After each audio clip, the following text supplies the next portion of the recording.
State Senator Mayes Middleton of Galveston, thank you so much and welcome to Eye on Politics. Thank you, Jack, for having me on today. So we're all going to be springing forward, losing an hour of sleep, and everybody has an opinion on this. And you filed some bills about this. So I did. Talk to me about what your thought is and what your bills discuss. Well, I hope this is the last time, so every time we spring forward, my wife complains to me and said, well, the reason why we're doing this is because y'all didn't do anything about it, pointing at this building behind us, right? So this would just say, look, we're just not going to change our clocks anymore. It would do permanent standard time, which is also what President Trump has proposed recently. And then this bill basically would conform with our federal legislative requirements where we're allowed as a state to vote into permanent standard time. And so that's what this bill would do. It would eliminate daylight savings time and put us on one time for the whole year, and you never have to change your clocks again, because that is the one thing everybody agrees with on this is please, we don't want to change our clocks anymore. We don't want to go forward or go back, same time all year long. And so your bill, and you have two bills, right? I have two, yeah. So what's the other bill? Yeah, so I actually filed the other one, which is permanent daylight savings time. And I kind of did that to see where's the level of support for each, and it's been pretty clear to me that the vast majority of support is for permanent standard time, which is the time that we're on right now. Right. So in other words, we would not spring forward here this coming week.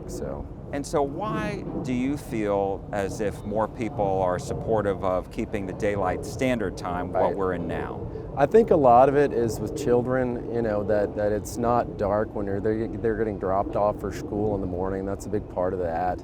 The elderly as well. I heard from a lot of people that they really don't like daylight savings time. There's some that do, right? There's some that are on their side of that issue, but I think the vast majority support standard time. And so that's the bill that we're going to plan on running with. I filed both just because at the end of the day, what I really want to have happen, no more time change.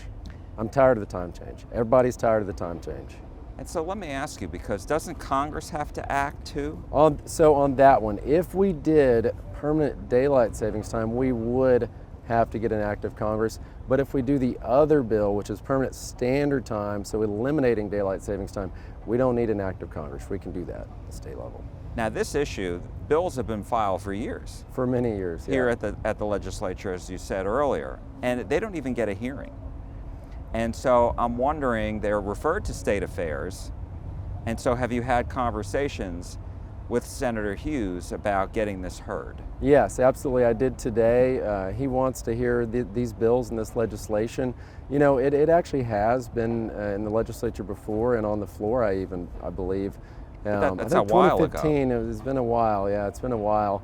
But I think that the time is now. The president's talking a lot about this issue, President Trump is, and he doesn't want the clocks to change anymore. He wants us to stay on permanent standard time, and I think there's a lot of momentum that we didn't have a couple years ago or 4 years ago even. So people, I think, would be pretty grateful to know that there's at least a chance. We got to pass the bill, but a chance that this could be the last time that they ever have to change their clocks if we can get this done this session. And you're saying there's momentum because the president has discussed it? Well, I think everyone's kind of come together.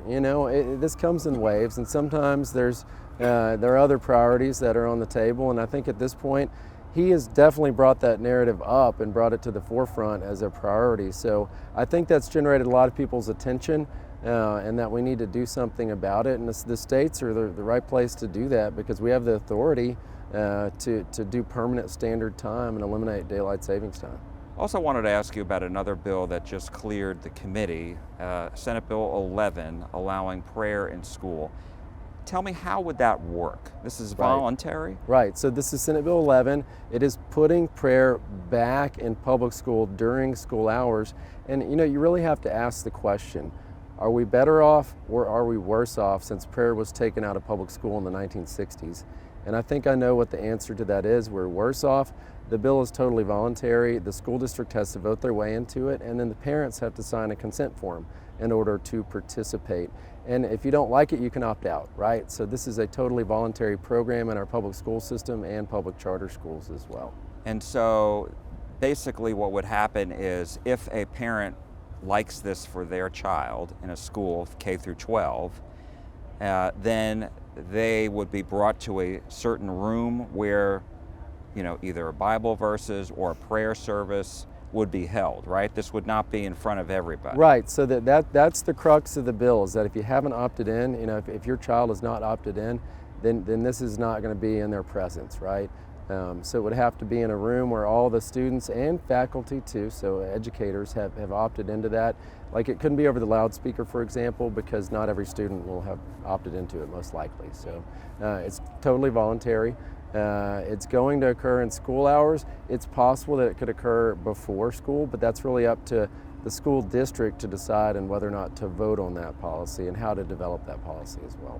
Do you believe this will pass the Senate, and once it gets to the House, will it be considered? So I'm grateful for the Lieutenant Governor making this a priority. Senate Bill 11 is obviously one of a top priority of his. Prayer is always a priority of our Lieutenant Governor. We passed it last time. It was Senate Bill 1396, so this has already passed the Senate before, and I feel confident that the House will pass it this time. It did not make it in the House last session. It actually never got a hearing last session. But this time, obviously, this is a low bill number. There's a lot more momentum now. I don't know if you saw when the president was laying out some of his policies for public education, putting prayer back in school was one of them. And so I also wanted to ask you, what do you say to those who are concerned that this either dulls the line of separation of church and state or violates that? Well, I would say that there actually is no such thing as separation of church and state in our Constitution. In the Coach Kennedy case, so we had Coach Joe Kennedy in committee yesterday. He was obviously the plaintiff in Kennedy versus Bremerton that expanded our religious liberties. And basically the test now is you can't be coerced into praying. And of course, this is a voluntary bill. No one's going to be coerced. And so I'm grateful for his persistence in making that happen. I think it took him 8 years to win that case. It took him a long time, but he stood for what's right. He stood for what he believed in, and now everybody gets to freely exercise their religious liberties, thanks to that victory a couple years ago in the U.S. Supreme Court. Last topic, and that was just about insurance. Everybody's talking about how expensive it is for insuring your car, insuring your home, and now the Department of Insurance, I believe, is now looking at changing the rules that say you can't force customers to bundle. So talk to me about your thoughts about this. That's a good bill, actually. I just talked with Senator West. I believe he's filed that, where you can't bundle the insurance products. But we've heard a lot of issues. I mean, this is a statewide problem. Backing up, one of the main drivers of that was inflation, right? Because your insurance premium is a lot like property taxes, right? It's replacement cost times the rate, right? It's a two-part equation. So when you see the replacement costs go up and the cost to repair, rebuild, skyrocketing, what does that do? Your premiums go up. So this is a top priority, of course, of a Business and Commerce Committee that I'm on. Senator Schwartner is working on legislation like that. One of them, actually more interesting issues, is AI may be inflating our insurance rates.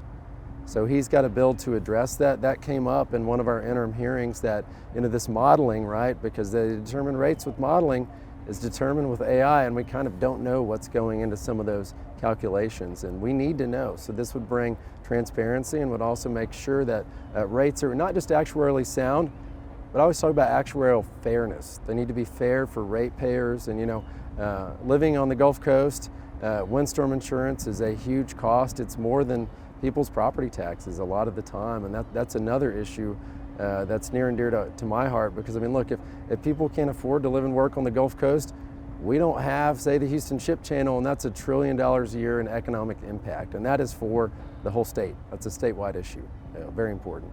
State Senator Mayes Middleton of Galveston, thank you so much. Thank you, Jack. Appreciate you having me on today. We appreciate it. Thank you.